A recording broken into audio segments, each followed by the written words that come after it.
Hi Sarah, Katrin. Hi, nice to meet you. Come on in, come on in. Thank you.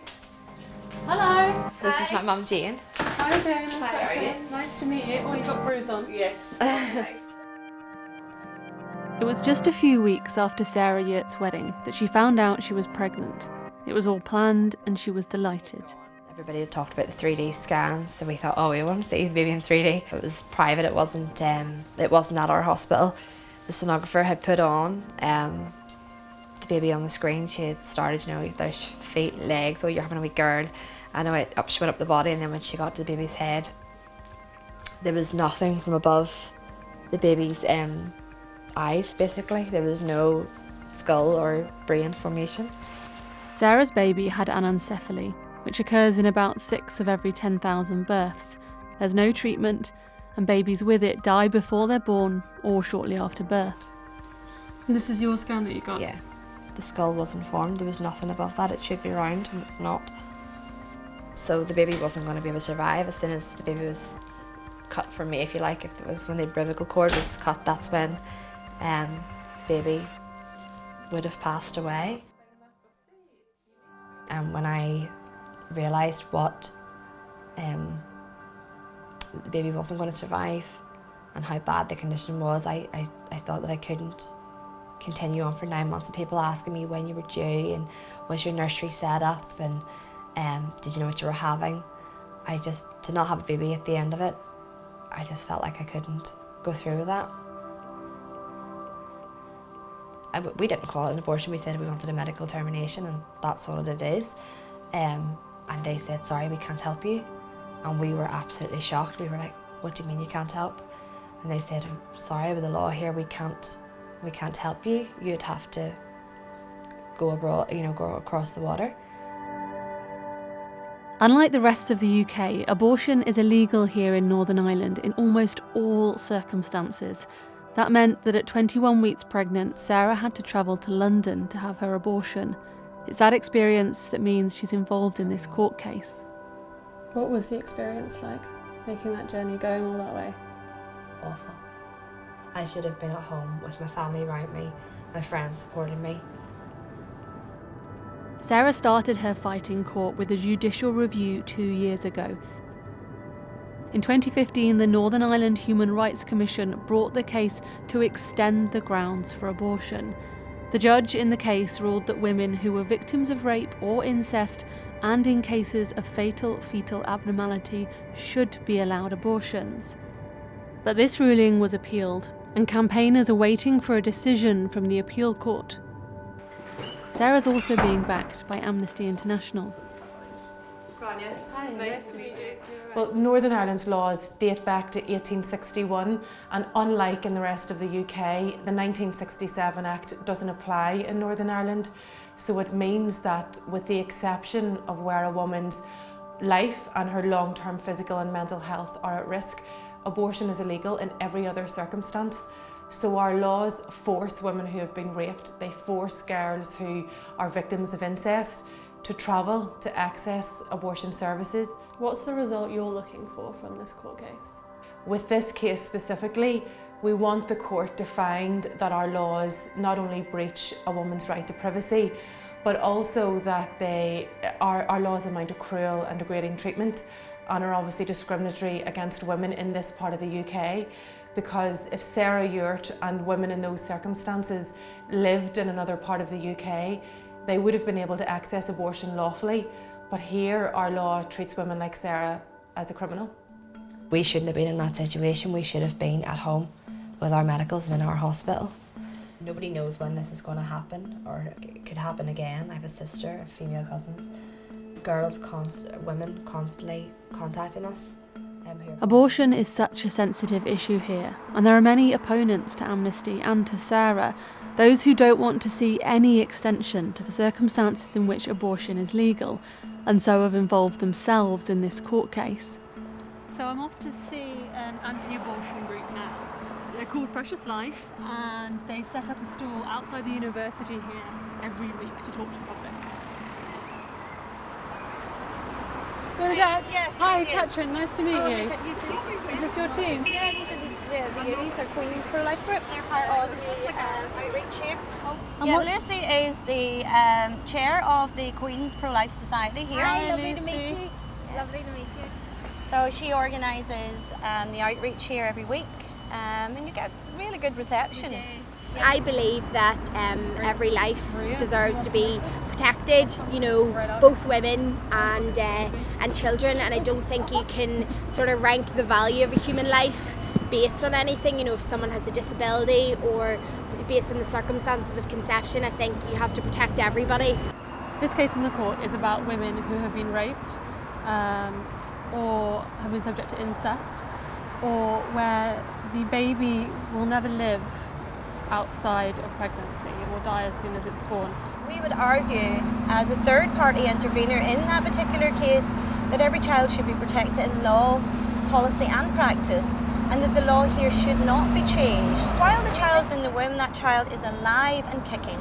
That child is a human being, and that child deserves to be protected. So you Why think would we even if take- the mother doesn't want to carry it, she should have to? To murder a child in the womb is always wrong, and that's what happens through an abortion. They know you're there, that's probably why they're...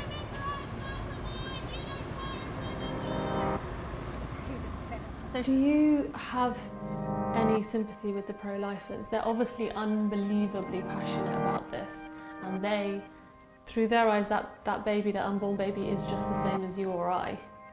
I appreciate that this is an issue that people have strong feelings on, but where I draw the line is when people force that opinion on other women. You know, this is an issue for each individual woman and her doctor.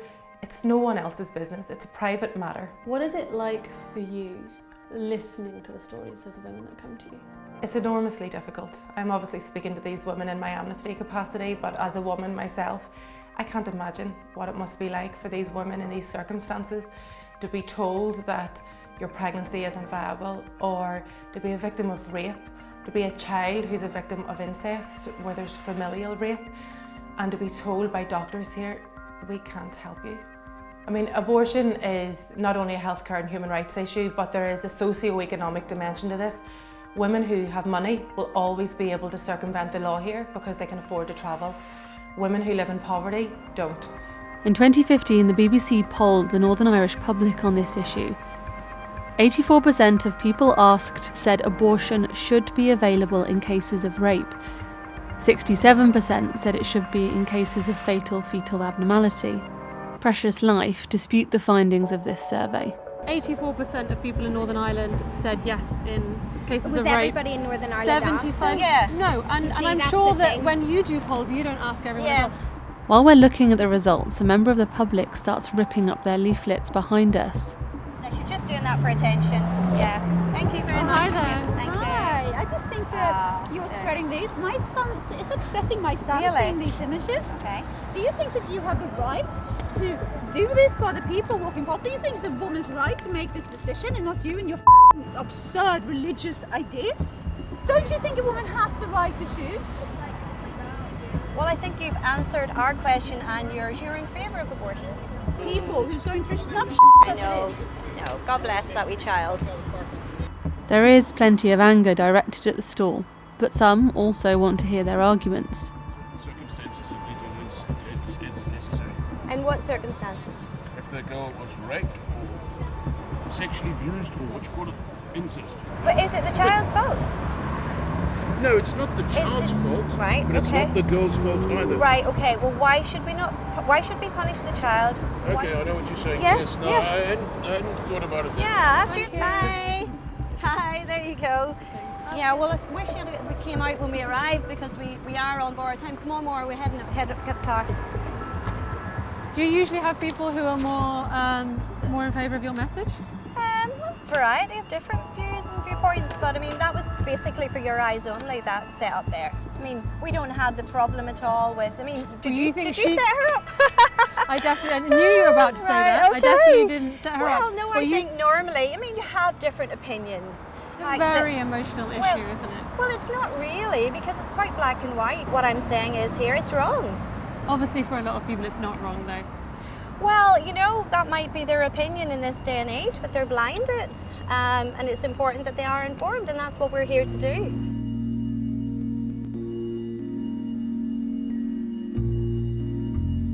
difficulty? 2.5. Look how she loves that. Sarah now has 2 children, Jacob and 10-week-old Aoife. Jacob, what are you making? You've got a good play area here. How did what happened affect your pregnancies with these 2? Well, we both as a family were so nervous of it happening again. We were told if we had one, we would have a higher chance of having another. Have you had any abuse personally? Yeah. Not only attacking me for what I'm trying to do, but they've obviously seen pictures on Facebook of my son, and then they were starting to say about ugly redheads and all this sort of stuff. It's just ridiculous. It's so awful. What do you want to see from this court case? Well, politicians failed to help us and women like me, so we're hoping that we'll get the help through the court. If they ruled in your favour, would that feel like something of a victory, like a step, some sort of change? It's bittersweet. I think that's the best way of putting it. It would be a relief, but as I say, it would be mixed, very mixed. Because? Well, as a family, we'd have been against termination and abortion because, like many people, we're very naive and very ill-informed, quite frankly, and we had never ever thought that a termination would have been needed on medical grounds. And one thing we have learned from this journey is we don't judge anybody until you walk in their shoes, because you just don't know how you would react. Sarah and her mum want abortion to be legal in cases like hers, cases of fatal fetal abnormality. But Amnesty's final aim is far more. They're looking for complete decriminalisation. If there's any amount of families out there who have been confronted with the reality of our laws, i.e. that it's illegal in almost every circumstance. Even if you get a victory in this case, it's likely just to be challenged again. It's 2017. Our laws date back to 1861. It's unacceptable that our politicians have not grappled with this issue and legislated for change. Change is long overdue, and it is coming.